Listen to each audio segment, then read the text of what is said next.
여러분 안녕하십니까? 우리 다 같이 성경 말씀 민수기 13장 30절에서 14장 10절까지 말씀을 다 함께 보시겠습니다.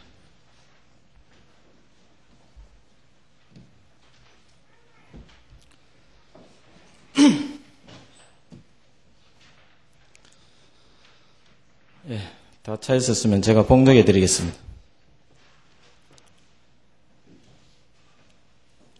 갈렙이 모세 앞에서 백성을 안돈시켜 가로되 우리가 곧 올라가서 그 땅을 취하자 능히 이기리라 하나 그와 함께 올라갔던 사람들은 가로되 우리는 능히 올라가서 그 백성을 치지 못하리라.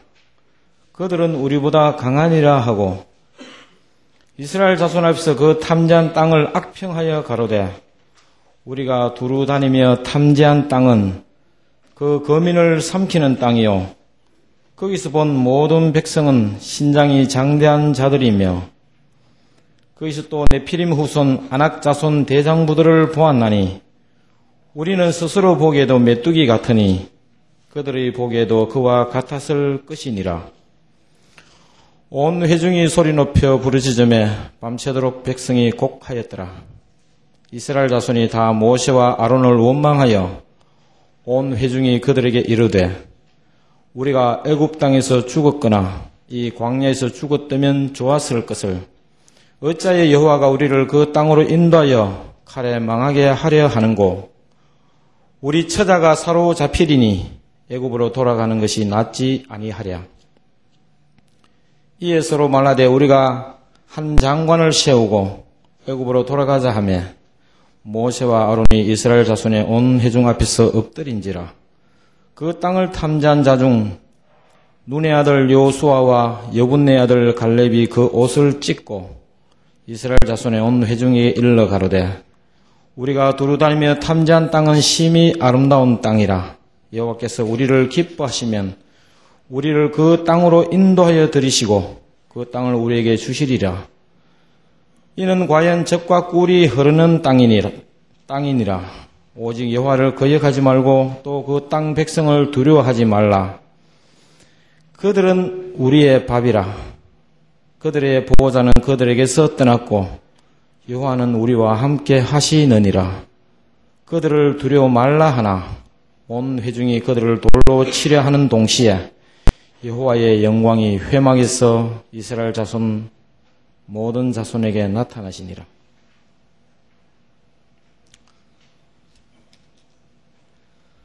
오늘 제가 봉독해드린 본문은 이스라엘 백성들이 애굽을 떠나 얼마지 않아 시내 산을 거쳐 가데스 바네아에서 모세가 12정탐꾼을 가나안 땅에 들여보냈던 사건입니다.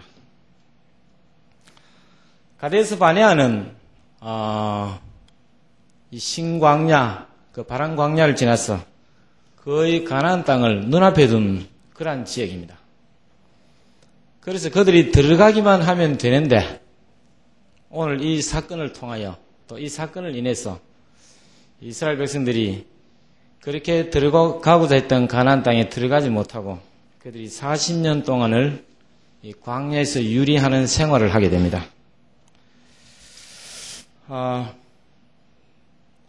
이 중동을 여행하다가 이스라엘에 딱 들어가면 이 확인이 다른 점들이 있습니다. 첫 번째가 뭐냐면 사람이 달라요. 그들이 다 아브라함의 이 자손인데 사람의 인종이 다른 것이 아니고 그 주변의 여타 이 아랍국의 사람들은 굉장히 순진합니다. 그 여행자가 별로 그렇게 경계하지 않아도 그 사람들은 사기치거나 소매치기 하는 그런 법이 없어요. 특히 그 이집트 같은 나라는 관광객에게 이 소매치기 하거나 사기를 치면은 적길 처형을 받는다는 그런 말도 제가 들은 것 같아요. 법이 무서워 그런 게 아니고 이 아랍 사람들은 순진합니다. 굉장히 착해요. 근데 이스라엘에 딱 들어가면요 느낌이 되면 사람들이 빠릿빠릿합니다. 눈이 팽팽팽 돌아가는 게요. 사람들이 대부분 달라요. 그래서 앞만 봐도 아랍 사람들이 훨씬 착합니다. 그 사람들 훨씬 착해요. 이스라엘 사람들은요, 뭐 좀 달가 빠지고 말입니다. 딱 사기꾼들도 많고, 조심해야 됩니다. 그 다음에 두 번째 하나는 뭐냐면은, 우리가 젖과 꿀이 흐르는 땅이라 그러지만 중동 지방이 척박한 땅 아닙니까? 그 1년에 이집트 같은 경우는 1년에 4mm밖에 비가 안 와요. 1년 연 광우량이 4mm. 그런데 이집트는 물이 굉장히 풍부합니다. 그 아프리카 내륙에서 이 많은 비가 내리니까 나일강에 물이 항상 가득 흘러요. 그래서 비행기를 타고 이집트를 쫙 지나가면요, 나일강 주변으로 한 몇십 킬로는 파랗습니다. 그 외에는 전부 막 황토색 나는 땅입니다. 그래서 이 아랍 국가를 여행해 보면 거의가 황량한 광야입니다. 예. 아라비아 사막을 사우디아라비아를 몇 시간 건너봐도 그 비행기 타고 건너면 내려다보면요, 계속 황량한 사막입니다. 근데 이스라엘에 딱 들어가자마자 느낀 게 뭐냐면은 숲이 아주 울창합니다. 똑같은 땅에서 올리브 숲이 말이죠, 파랗게 굉장히 울창하고, 그 다음에 그 갈멜산 밑입니까? 그 이스라엘 평야라고 이스라엘 곡창지대입니다. 거기에 옥수수가 자라는데 보면 정말 여러분 입이 벌어집니다. 그 모래 땅에서 그 스프링클러가 돌아가고요, 옥수수 밭이 끝도 안 보여요. 명식이 이스라엘이 그래도 농업국가가 아닙니까? 예. 아주 농사를 그들이 얼마나 잘 짓는지, 어디를 가든지 과일이 풍부하고 숲이 울창하고 올리브 숲이요. 그 다음에 채소나 꽃이 아주 만발하고 풍부합니다. 그리고 다른 국가에 가보면 진짜 비참하게 살아요. 여러분, 이집트 가서 제일 많이 듣는 말이 원달러입니다. 거지가 그렇게 많아요. 애들이요, 사람을 보면 원달러 그래요. 그럼 경찰이 방명해주고 쫓으면 탁 도망가요. 도망갈 때면 신발도 벗어놓고 도망갈까요? 참 거지들 많습니다. 똑같은 땅에서 그렇게 확실히 다르게 살아갑니다. 그런데 이 천연자원도 어디가 많습니까? 이스라엘은 천연자원이 없어요. 석유도 별로 안 납니다. 그 주변 국가는 천연자원이 굉장히 많아요. 무침 자원도 많고, 또 어떤 자연적인 조건도 이스라엘이 훨씬 못합니다. 요르단이나 이 시리아나 이집트는요, 물도 풍부하고 훨씬 자연 조건이 좋아요. 그런데도 그들은 아주 척박하게 살아가고, 이스라엘 사람들은 아주 부유하게 살아가요.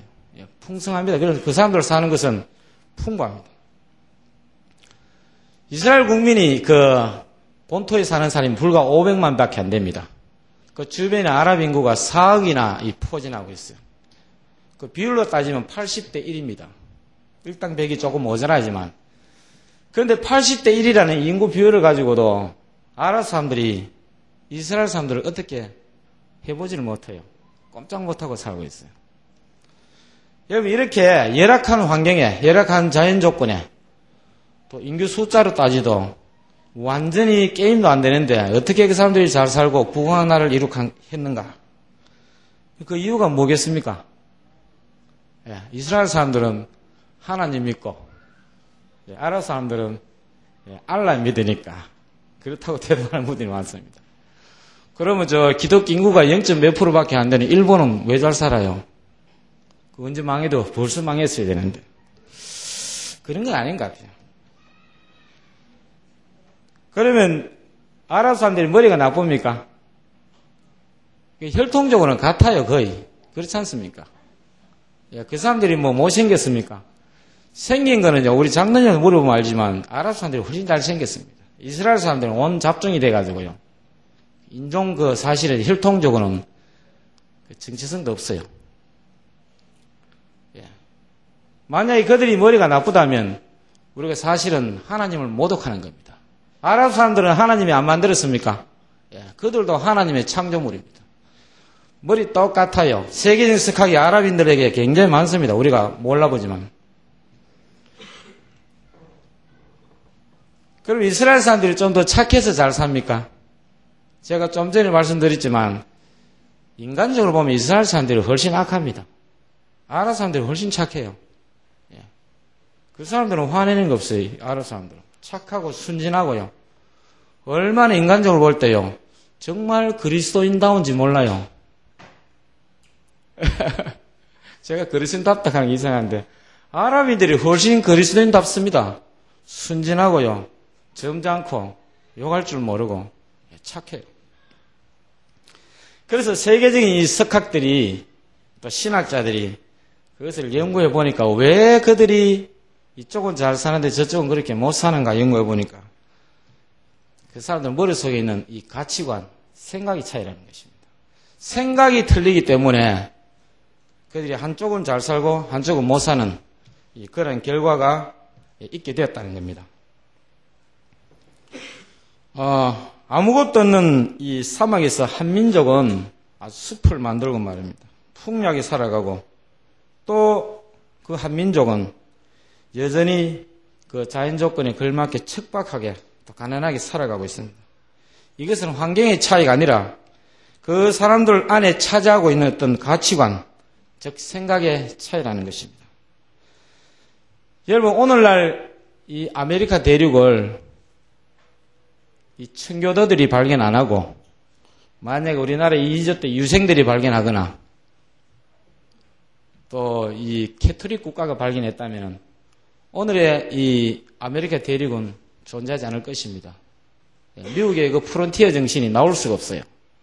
그 일례로 봐도 남미 쪽에는 이 캐토릭 국가들이 발견했지 않습니까? 지금 사는 것이 사실은 그쪽에 자원이 더 많아요. 잘 산다면 아르헨티나, 브라질이 더 잘 살아야 됩니다.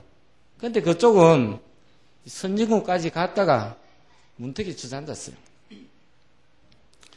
여러분, 일본이 비록 이 기독교 인구의 비율은 작지만 그래도 아시아에서는 가장 이 서양의 기독교적인 문물과 이 사회 시스템을 도입한 나라입니다.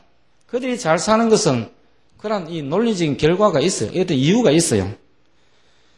여러분, 아랍 사람들은 왜 못 사느냐면은 그 땅을 그들 스스로 알라신에 저주받은 땅이다. 그렇게 합니다. 자기들 땅을 저주받았다고 하니까 거기서 뭐 날 것이 뭐 있어요. 그 다음에 아랍 사람들이 만나면 제일 많이 하는 인사가 뭔지 아십니까? 뭐 안녕하십니까 하는 말은 샬라마리쿰 합니까? 그거 말고 인샬라. 그 사람들 인샬라 하면 끝나요. 뭐냐면은 누가 약속을 했는데 지각합니다. 그럼 너 왜 늦었냐면은 인샬라. 그러면 그 상대방이 항의를 못 해요. 인샬라는 무슨 뜻이냐면 하나님의 뜻이다 이 말입니다. 그 자기들이 못 사는 것도 인샬라. 지가 잘해도 인샬라. 지가 지각해도 인샬라. 그럼 끝납니다. 아래 조선일보에 무슨 기사가 났냐면은 9.11 테러 때 그 테러범들이 이 피츠버그에서 뜬 비행기가 백악관으로 향하려다가 승객들하고 격투고 붙어가지고 추락했지 않습니까? 불판에. 그 31분간 블랙박스에 녹음된 내용이 나왔어요. 그래서 마지막에 그들이 이 승객들이 조종실을 점령하려고 막 격투하다가 이 테러범들이 이 백악관 가는 것을 실패하고 벌판에 추락할 때요. 승객들의 소리는 안 돼요요. 그 테러범들은 뭐라는지 아십니까? 알라가 위대하다. 인샬라. 그 말이 끝입니다. 그들은 테러범들이 무역 빌딩을 박을 때도 그들은 분명히 인샬라라고 외치면서 박았을 것입니다. 그래서 그들은 이 인샬라 해버리면 끝입니다. 그래서 그들이 못 사는 것도 하나님의 뜻이고, 즉 다른 말로 알라의 뜻이고, 이 땅을 알라가 저주했기 때문에 우리가 못 사는 것은 알라의 뜻인 인샬라라는 겁니다. 그래서 잘 살 리가 없어요. 이 이집트 시내 이 수도인 제일 큰 도시인 카이로를요, 이렇게 큰 12차선의 대로가 있습니다. 그 동네는 굉장히 부자로 잘 사는 동네입니다. 그 동네를 자동차를 타고 쭉 지나가면요, 한쪽은 동네가 아주 깨끗하고 보면 질서 정연합니다. 한쪽은 보면요, 완전 난장판이에요. 근데 두 쪽 동네 다 사는 수준은 비슷해요. 아랍의 부호들이 굉장히 많습니다, 여러분. 유태인만 잘 사는 줄 알지만, 이 다이애나 황태자비하고 파리에서 그 마지막으로 그 교각 밑에 받아 죽은 그 사람이 누군지 아십니까? 그 사람도 아랍 부호입니다. 아랍인들도 부자가 굉장히 많아요. 뭐, 요르단을 지나가다 보면 대저택에 보면 다 아랍인들이 가진, 아랍 부호들이 가진 저택들이 굉장히 많습니다. 그래서 그 동네가 다 잘 사는 동네인데, 한쪽은 깨끗하고 질서정연하고요. 빨래가 별로 안 보여요. 한쪽은 빨래가 막 너저분하게 늘리고요. 쓰레기가 굴러다니고 아주 엉망입니다. 둘 다 생활 수준이 비슷한 게 이쪽이 더 잘 살 수 있어요. 근데 왜 그래서 하냐면 단지 다른 건 하나도 없어요. 인종도 같아요. 같은 이집트 사람이래요. 이쪽은 기독교 지역이고 이쪽은 무슬림 지역입니다. 종교가 그런 결과를 가져오게 한 겁니다. 종교가. 똑같은 인종이, 똑같은 국민이. 그래서 여러분 우리가 기독교인이 되었다는 것은 이 세상의 많은 종교 중에 한 도덕적인 종교의 일원이 되었다고 하기보다는 적어도 기독교는 이 세상의 가치관을 제시하고 그 도덕을 넘어서 이 정신과 문화와 어떤 다른 어떤 것을 창조하는 그런 종교가 되어야 한다는 것입니다. 아니 그런 사람이 되어야 한다는 것입니다. 우리가 한 도덕적인 종교의 한 일원이 되는 것이 아니라 적어도 기독교인이 되었다면 이 세상의 정신과 문화와 가치관을 새로 제시하는 그런 사람이 되어야 될 줄로 믿습니다. 그래서 베드로전서 2장 9절에는 어떤 말씀이 있습니까? 오직 너희는 택하신 족속이요 왕같은 제사장들이요 거룩한 나라요 그의 소유된 백성이니 이는 너희를 어두운 데서 불러내어 그의 기이한 빛에 들어가게 하신 자의 아름다운 덕을 선전하게 하려 하심이라. 여러분 저는 한동안 이 도덕에 대해서 굉장히 고민할 때가 많았습니다. 과연 어떤 것이 도덕적인가? 어느 것이 선한 것인가? 그래서 십계명을 봐도 말입니다. 살인하지 말라, 도덕질하지 말라. 이건 이해가 가요. 도덕률이 탁 대본 이렇게 확연하게 구분할 수 있잖아요. 근데 내 앞에 우상을 두지 말라. 여러분 한번 생각해 보십시오. 우상을 두지 말라는데 그게 무슨 도덕률하고 상관이 있는가? 또 우리 성경에 금한 음식들이 많습니다. 뭐도 먹지 말라, 뭐도 먹지 말라. 또 어떻게 하라? 어느 날짜를 지켜라. 그게 과연 우리가 이 관념적으로 생각하는 어떤 선한 것, 도덕하고 무슨 관련이 있을까? 그래서 제가 도덕을, 이 기독교는 과연 도덕을 지향하는 종교인가? 이런 제 의문을, 이 회의를 가질 때가 사실 가졌던 적이 있었습니다. 근데 제가 성경을 더 자세히 보면서 제가 조금씩 알아가기 시작하면서 진짜 도덕은요, 좋은 것입니다. 다시 말해서 인간에게 유익한 것이 도덕적인 것입니다. 하나님 뭐를 먹지 말라 할 때, 어떤 기호식품 먹지 말라 할 때 왜 먹지 말라 했어요? 우리에게 이로운 것이니까, 우리에게 좋은 것이니까 먹지 말라 했다는 겁니다. 그래서 좀 더 제가 가만히 생각하니까 아름다운 것이 도덕적인 것입니다. 이쪽은 지지분하게 살고요. 이쪽은 아주 질서정연하게 살아요. 여러분, 이스라엘 백성이 출애굽에서 광야에 텐트를 쳤는데요. 아주 질서정연하게 쳤다 그러잖아요. 여기는 무슨 지파, 여기는 무슨 지파. 한 방향으로 세 지파, 뒤에 세 지파. 그 중앙에 성소를 중심으로 탁 방사선 방향을 말합니다. 그 중구난방으로 지멋대로 치지 않고.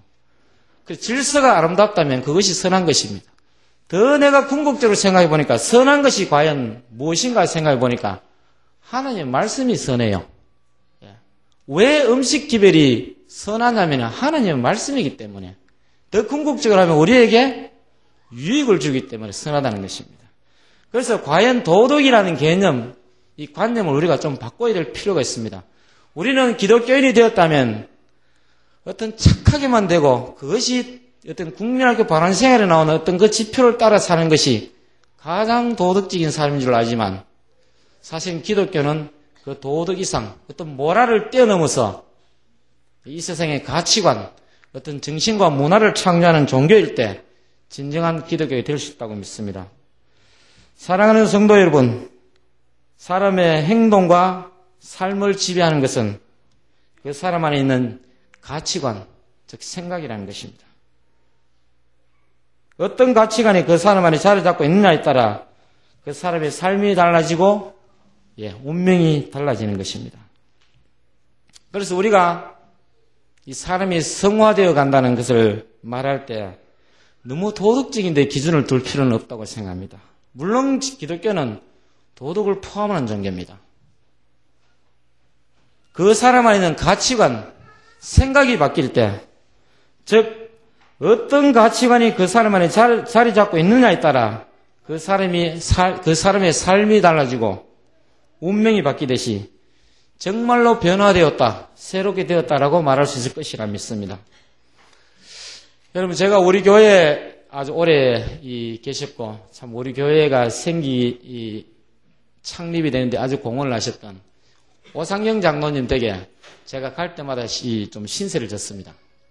그 장로님이 미국 계시면서 밤에 뭘 하시냐면은 슈퍼에 캐샤 보는 일을 하셨어요. 그래서 제가 낮에는 놀다가 밤에 그분이 캐샤 보러 직장 가면은 심심해서 따라가 봤습니다. 근데 그 가서 제가 놀라운 광경을 봤는 게 우리 김정순 지사님이 이 음료 대리점을 하는데 저도 제 옛날에 중구에 했지 않습니까? 그 중구에 하다 보니까 제가 이 대구 백화점하고 동아백화점, 대벽 프라자 이런 데 제 납품을 다 했어요. 근데 여러분, 이 음료라는 게 뭐가 있습니까? 유효기간이죠, 유효기간. 그래서 아침마다 가서 완전히 아수라장이 되어 있습니다, 진열품이. 왜 그러냐 아십니까? 여러분 잘 아시죠? 예, 우리 호수 메모리도 그렇게 잘 합니다. 막 뒤져가지고요, 유효기간 많이 남은 거 가져가려고. 예, 물건을 아무리 진열해도 완전히 뒤집어 놓습니다. 그래서 백화점 직원들이 그걸 막으려고 어떻게 하냐면은 물건을 한 줄 쫙 깔고 그 위에 뭘든 유리를 딱 덮어요. 큰 유리를. 그 위에 또 한 줄 쫙 깔고 또 유리를 탁 덮어요. 그 밑에 못 꺼내가기 위해서. 그래도 밑에 거 꺼내갑니다. 대단해요. 그래서 제가 하루는 가서, 먼저 낮에 가서 우리 물건 좀 진열하고 싶어 탁 가서 보니까 어떤 아주머니가 하나 딱 사러 왔는데, 뒤지는데 제가 몇 개 뒤지는지 되게 헤아렸어요. 내 헤아리니까 무려 36개 뒤지더만 한 개 딱 담아가더라고. 36개 뒤졌다면 그 36개요. 진절해놓은 거 완전 엉망됐습니다. 지밖에 몰라요. 근데 제가 그 장로님 따라 이 슈퍼에 가서 이제 몇 시간 있는데, 미국 사람들도 고를까요, 안 고를까요? 그 사람들도 골라요. 별 수 있겠습니까? 고르는데 그 사람들은 뭘 고르는지 봤더니요, 우리하고 영 반대요. 그 사람들은 날짜를 제일 오래된 걸 고르더라고. 진짜입니다. 날짜 제일 오래된 거 골라가요. 그래 하도 신기해가지고 장로님한테 물었어요. 이 사람들 희한하네. 저거 왜 저립니까? 이러니까. 그래야지 공평하다는 것입니다. 내가 먼저 왔으니까 제일 오래된 거 가져가고, 그 뒤에 사람이 그 다음 오래된 거 가져가고, 그래야지 공평하지 않습니까? 먼저 한 사람이 오래된 걸 가져가야지, 먼저 한 사람이 말입니다, 아주 날짜 많이 남은 가져가고 내일 온 사람이 오래된 거 가져가면 불공평하잖아요. 예, 그 정신이 어디서 나왔겠습니까? 그 광경을 보면서 그래도 미국은 아직까지 이 청교도 정신이 살아 숨쉬고 있다고 생각됩니다. 그래서 이것을 볼 때도 기독교가요, 적어도 미국의 이 청교도 정신은 거기들이 뭡니까? 내 이웃을 내 이웃을 내 몸과 같이입니까? 예, 그 황금률을 지키는 겁니다. 예, 그 정신이 살아있어요. 딴 거 없어요. 그래서 제가 그 사람들이 물었는데, 가만 보니까, 그러면 배우고 좀 지식층만 그런다, 이런 물어보니까, 안 그렇대요. 아주 못 배우고 이 사회 하류층들도 그게 어떤 이 이 정신화 되어 있다는 겁니다. 누구나 그렇게 한다는 겁니다. 그런데 우리나라는 어때요? 심지어 대학 교수, 여기도 교수 계십니까? 예, 대학 교수 부인들도 그러던데요. 사모님 보고 그런 건 아니고요. 예. 정말 우리나라는 배운 사람, 안 배운 사람, 그게 이 사회에 일반화되어 있습니다. 그래서 한국 사람들은 이 생각이 좀 감성적입니다. 감성적인 게 뭐냐면은, 이웃에 초상이 치가지고 장례 행렬에 나가면 우리나라 고향 풍습이 그렇지 않습니까? 우리나라 아낙네들이 담 넘어서 그 집을 이렇게 장례 행렬 나가면 눈물 훔치고 말입니다. 같이 울고 말. 그 서양 사람들은 그런 거 없어요. 뭐 잘 가라고 문 탁 열고 빠이빠이야 문 쾅 닫으면 끝입니다. 그 서양 사람은 좀 이성적이고 어떤 이데아적인 민족이라면 한국 사람은 좀 감성적입니다. 그래서 버스 같은데 뭐 타려고 줄 서는데 막 머리가 깨지고 싸우다가요, 누굴 만나면 자기 아는 사람 딱 만나면 어떻게 합니까? 얼른 타시라고 대번 양보합니다. 서로 먼저 타시라고. 근데 조금이라도 연고가 없으면 너 죽든 살든 내가 먼저 타야 됩니다. 그게 한국 사람들의 어떤 질서의식 아닙니까? 그래서 기독교인이 1,200만이 했던 이 나라 땅이 아직도 사실은요, 우리가 그러한 기독교가 그러한 문화를 창조하고 못한다는 사실은 안타까운 사실입니다. 미국이 아무리 쇠퇴해가는 기독교 문화라고 하지만 그들 속에 아직도 청교도 정신이 살아 숨쉬기 때문에 그래도 세계 제일의 경찰 국가로서 리더 국가로서 존재하지 않는가 그렇게 생각됩니다. 오늘 본문에 이 가나안 땅을 정탐하고 온 12정탐꾼들이 사실은 서로 다른 보고를 합니다. 갈렙과 여호수아 그 외에 10정탐꾼은 완전히 다른 보고를 합니다. 여러분 그 두 부류가 다른 땅을 보고 왔습니까? 같은 땅을 보고 왔습니다. 10정탐꾼도 같은 가나안을 보고 왔고 두 정탐꾼도 같은 가나안을 보고 왔다는 것입니다. 그들이 다른 보고가 나올 수밖에 없었던 것은 다른 땅을 보았기 때문이 아니라 똑같은 땅이지만 다른 생각, 다른 가치관을 갖고 있었기 때문에 그러한 결과가 나왔다는 것입니다. 여러분 이건 우리의 개인적인 삶에도 적용됩니다. 여러분 우리가 교회에 나오기만 하면 복받고 잘 살고 축복을 받습니까? 여러분 그렇게 믿으신다면 우리는 새로운 예수라는 부적을 걸어놓고 사는 것입니다. 교회에 나오고 예수를 그냥 교회에 나오기만 해서 복을 받는다면 기독교라는 새로운 부적을 우리가 받아들이는 것입니다. 우리가 만약에 교회에 출석하고 예수를 믿고 잘 살게 되었다면 그 믿음의 결과로 우리 마음속에 생각이 달라지고 가치관이 달라졌기 때문에 우리가 잘 사는 결과, 우리가 풍량이 되는 결과를 얻을 수가 있다는 것입니다. 이 사막을 바라보면서 알라가 이 저주받은 땅이라고 주장한 사람과 또 저 땅은 젖과 꿀이 흐르는 땅이니 우리가 그 땅을 하나님께서 우리가 주셨다고 믿고 그 땅에 나무를 심기 시작하고 수확물을 거두기 시작하는 민족과 어떻게 삶이 똑같겠습니까? 여러분 조금 전에 제가 말씀드린 것처럼 그렇게 적용하고 살아갔다면 그들이 나무를 심을 필요도 없지 않습니까? 하나님이 또 예수라는 부적을 집에 걸어놨기 때문에 예수님 그림을 한 장 걸기만 하면 저절로 잘 사는데 무슨 나무를 심을 필요가 있겠습니까? 그래서 우리가 교회에 나오고 또 우리가 이 기독교라는 신앙을 소유해서 잘 살게 되었다면 우리가 단순히 교회에 나오기 때문이 아니라 그러한 결과로 우리의 가치관이 변화되었다는 것을 반증하는 것이라 믿습니다. 그렇다면 도대체 이 세상의 사람들하고는 다른 어떤 생각, 가치관을 어떻게 가질 수 있으면 어디서 온 것인가? 우리는 오늘 본문을 통해서 이것을 살펴보고자 합니다. 이 여호수아와 갈렙의 가치관을 우리가 오늘 배우고자 한다는 것입니다. 이 두 사람은 어떤 생각과 가치관으로 가나안 땅을 바라보았습니까?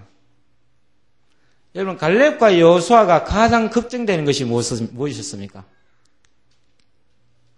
가나안 성읍이 견고한 것이 걱정이었습니까? 그 사람들의 키가 장대한 것이 걱정이었습니까? 그건 전혀 아니었어요. 그런 말 한 적이 없어요, 보니까. 이 두 사람의 관심은 오직 하나밖에 없었어요. 이 가나안 정복 역사의 주관자가 누군가?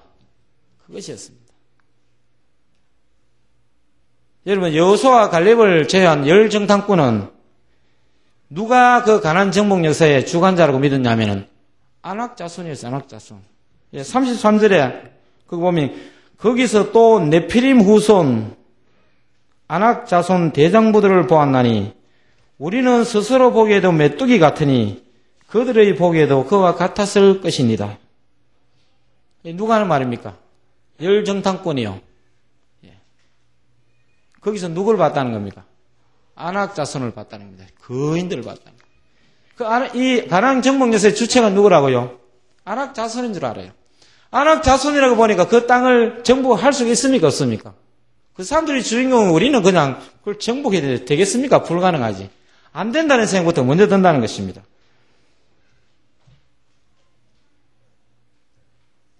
그래서 하나님이 빠진, 하나님이 주체가 되지 못할 때는 사단이 주관자가 되는 것입니다. 사단이. 부정적인 사람으로 될 수밖에 없고, 긍정적인 것을 밀어내버리는 그러한 사람으로 전락할 수밖에 없다는 것입니다. 그러나 하나님이 주체가 될 때는 이 8절에 보시면 8절 후반부에 이렇게 나오죠. 우리를 그 땅으로 인도하여 들이시고 그 앞에 누가 우리를 그 땅으로 인도하여 드린다는 겁니까? 누가? 하나님께서 또 그 땅을 우리에게 주시리라. 누가요? 하나님께서. 그래서 하나님께서 그 땅으로 우리를 인도하여 들이시고 그 땅을 우리에게 주신다는, 그래서 가나안 정복의 주체가, 주권자가 하나님인 것을 믿는 자는 9절에 고백을 할 수밖에 없다는 것입니다. 그들은 우리의 뭐라고요? 밥이라. 안악 자손의 주체라고 믿는 사람들이 그들이 우리 밥이라고 고백할 수 있겠습니까? 그들은 우리의 밥이라. 그들의 보호자는 그들에게서 떠났고 여호와는 우리와 함께 하시느니라. 그들을 두려워 말라 하나. 그래서 하나님이 주권자가 되고 가나안 정복 역사의 주체가 될 때는 이러한 고백을 할 수밖에 없다는 것입니다. 안악 자손은 우리의 밥이라는 것입니다. 오직 하나님이 주권자, 주체 되심을 믿는 자는 이러한 고백을 할 수 없다고 믿어집니다. 여러분, 성경에는 이 광야가 자주 등장합니다. 광야. 유대 광야, 무슨 바람 광야, 신 광야, 광야만이 나옵니다. 여러분, 광야가 왜 많이 나온지 아십니까? 제가 보기에는 광야란 땅이에요. 우리가 광야란 땅을 알아야 돼요. 이 사막에서 여러분, 화난다고 아무 풀이나 쳤다 큰일 납니다. 사막의 풀은요, 아무거나 끄끄가 냄새 맡으면 다 흡입니다. 물기가 있기 때문에 굉장히 냄새가 진해요. 아무 풀이나 화난다고 운동화 신고 콱 쳤다가는요, 그 풀이요, 운동화를 콱 뚫고 들어가 자기 발가락을 콱 찌릅니다. 풀이 다 그래 억세요. 이 광야에는 여러분, 먹을 것이 없어요. 먹을 것이. 그들이 양떼를 치면 양을 친다는데, 저는 양혀가요, 그렇게 예술적인 줄 몰랐어요. 그 가시 덩쿨에요, 이파리가 조금 붙었는데, 우리 손으로 그 이파리를 따려고 해도 굉장히 어렵습니다. 근데 양이, 염소가 그 이파리를요, 가시 사이로 아주 막, 그거 보면 아주 그 양이 그 혀 놀림의 기술이요, 대단합니다. 가시 덩쿨 사이로 그 이파리를 탁 따가 자기 배에 그것만 딱 따놓거든요. 광야는 먹을 것이 없어요. 밤 되면 영하로 내려가고요. 낮 되면 무려 우리가 최고를 경험하면 55도 올라갑니다. 55도. 습시 55도. 여러분, 전에 우리 목사님이 설교하실 때, 열풍, 요나서 설교하실 열풍 한번 제가 겪었거든요. 저 홍해에서 배 타고 저기, 요르단의 아카바 항이라는 데 내렸는데요. 저 홍해를 따라서 아프리카에서 열풍이 불어온다 그러더라고요, 그날이. 바람이 불수록, 여러분, 미칩니다, 사람이. 이 55도나 되니까, 바람 안 불면 오히려 시원하고 바람 불수록 더 뜨거워요. 바지 까이라니서는 그 바람이 쑥 들어오면요, 여러분, 드라이기 계속 책을 올려가지고 한 10분쯤 있다가 바지 안에 딱 넣으면 어때요? 그건 똑같습니다. 열풍 불면은. 사막은 낮에는 그래요. 밤에는 영하로 떨어져요. 밤에는 맹수가 나타나서 잡아먹으려고 하죠. 아무 희망이 없어요. 성경에 광야가 자주 나온다는 것은, 광야는 쳐다볼 때가 하늘밖에 없어요, 하늘. 여러분, 인생이 쳐다볼 때가 하늘밖에 없다는 것입니다. 이 인생의, 이 역사의 주관자, 가나안 정복 역사의 주권자가 누구냐면 하나님이라는 것입니다. 인생의 주권자가 하나님인 것을 깨닫게 하기 위해서 성경에 광야를 자주 등장시키지 않나, 제 생각입니다. 광야에서 우리가 쳐다볼 때는 하늘밖에 없듯이 인생이 바라볼 것은 하늘밖에 없다는 것입니다. 그래서 시편 127편 1절에 여호와께서 집을 세우지 아니하시면 세우는 자의 수고가 헛되며 여호와께서 성을 지키지 아니하시면 파수꾼의 경성함이 헛사로다. 여러분, 결론적으로 여러분 말씀드리겠습니다. 성도의 새로운 가치관, 생각은 하나님의 주권을 믿는 믿음에서 나온다는 것입니다. 여러분, 그냥 믿습니다 하는 것은 깡믿음입니다. 그러다가 자기가 힘 부닥치면 쓰러집니다. 누가요? 누가 주권자라고요? 내 어려움을 해결하고 이 세상의 모든 문제의 해결자 되시면 이 세상 역사의 심판자 되시고 이 세상 역사의 주관자 되시는 하나님이시라는 것을 고백할 때 그러한 가치관, 생각을 가질 수 있으리라 믿습니다. 여러분, 성경에는 구약 성경에 이 창세기에 야곱과 에서의 기사가 나옵니다. 여러분, 야곱은 어떠한 사람이었습니까? 여러분, 야곱의 취미생활이 뭐죠? 야곱의 취미생활은 소꿉놀이였어요. 우리 경상도 말로 빵깨이살이. 예, 집에서 어머니하고, 예, 파 탁탁탁탁 따듬었어요. 예, 부치개도 굽고, 팥죽도 끓이고. 에서의 취미는 뭡니까? 사냥이었어요. 아주 호연지기가 있지 않습니까? 밖에 대자연에 나서 활로 말입니다. 이 짐승을 잡고요. 야곱은 째째했어요. 집에서 그냥 소꿉놀이 하고요. 빵깨 살림하는 게 취미였어요. 자기 형이 사냥하고 오는 그날도 에서는 뭐 하고 있었습니까? 예, 소꿉놀이 하고 있었어요. 팥죽거리고 있었거든요. 그 장자권을 팔았잖아요. 여러분, 만약에 아들을 낳는다면은 에서 같은 아들을 낳기를 원하십니까? 야곱 같은 아들을 낳기를 원하십니까? 강미경 씨 어느 아들을 낳기를 원해요? 에서 같은 아들입니다, 사실. 안 그렇다 하면 이상한 사람이에요. 에서가 훨씬 인간적입니다. 아, 장자권 너 해버리라. 후하잖아요.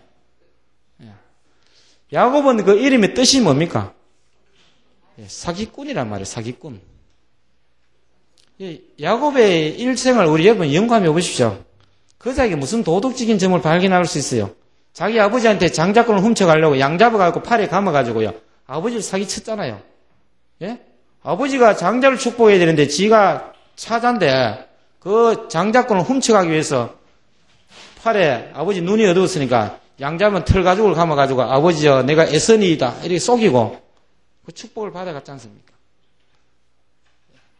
그 다음에 저 삼촌 라반 집에 가서 하는 것도 별로 그렇게 좋은 모습은 아니잖아요.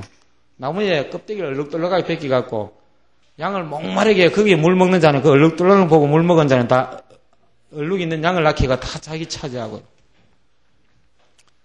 그런데 하나님께서 야곱을 축복하시고 에서를 축복하지 않으셨어요. 그 이유가 뭡니까? 야곱은 그 주권을 모든 이 세상의 주권이 하나님께 있다는 것을 믿었던 자라는 것입니다. 에서는 자기 힘으로 뭔가 하려고 했었어요. 야곱은 나는 비록 힘은 없지만 인생의 모든 주권을 누가 갖고 계신다고요? 하나님이 갖고 계신다는 그 사실을 하나 믿는 그 믿음 때문에 하나님께서 야곱을 택하게 됐다는 것입니다. 사랑하는 성도 여러분, 역사의 주권자가 아낙 자손이라고 함으로써 우리가 패배주의자가 되지 마십시다. 또 내 사전엔 불가능이 없다 함으로써 스스로 나폴레옹이 되므로 우리가 교만에도 빠지지 마십시다. 오직 하나님 안에서 모든 것을 할 수 있다는 고백을 통하여 하나님이 이 세상 역사의 주권자이심을 고백하고 믿는 믿음의 소유자가 되므로 우리가 진정한 하나님의 복의 통로가 되시기를 간절히 바라면서 말씀을 마치겠습니다.